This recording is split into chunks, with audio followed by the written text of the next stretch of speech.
Sa kanyang vlog, inilatag ni Pangulong Ferdinand Marcos Jr. ang ilan sa mga nakikitang solusyon ng pamahalaan sa nararanasang mabigat na daloy ng trapiko sa Metro Manila. Ayon kay Pangulong Marcos, ongoing na ang konstruksyon ng mga malalaking proyekto na nakapagpapabuti sa sistema ng transportasyon. Kabilang na ang subway project, dagdag expressway at interconnecting bridges.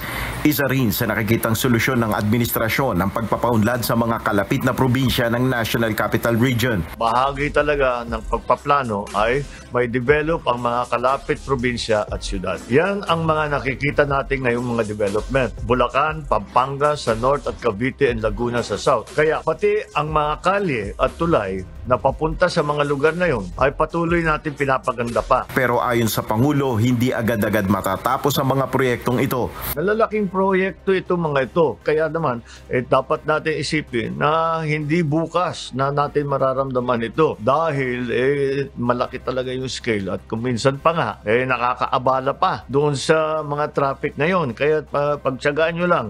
Pero pagka nabuo na yan, asahan ninyo, gaganda ang sitwasyon natin. Ayon kay Pangulong Marcos, pinag-aaralan na rin ang panukalang 4-day work week o kaya naman ay ang mas maagang pasok o pag-uwi ng mga empleyado ng pamahalaan upang hindi makasabay sa dagsa ng mga tao tuwing rush hour.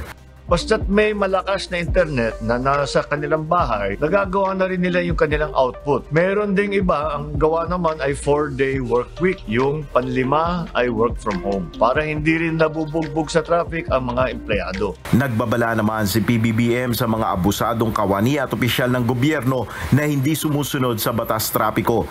Ayon sa Pangulo, pangungunahan ng pamahalaan at mga ahensya ang pagiging disiplinado sa mga lansangan. Ang pag-aabuso at pagbabaliwala sa batas trapiko ay hindi pribilehiyo ng kasama sa sinumpaan naming mga lingkod bayan.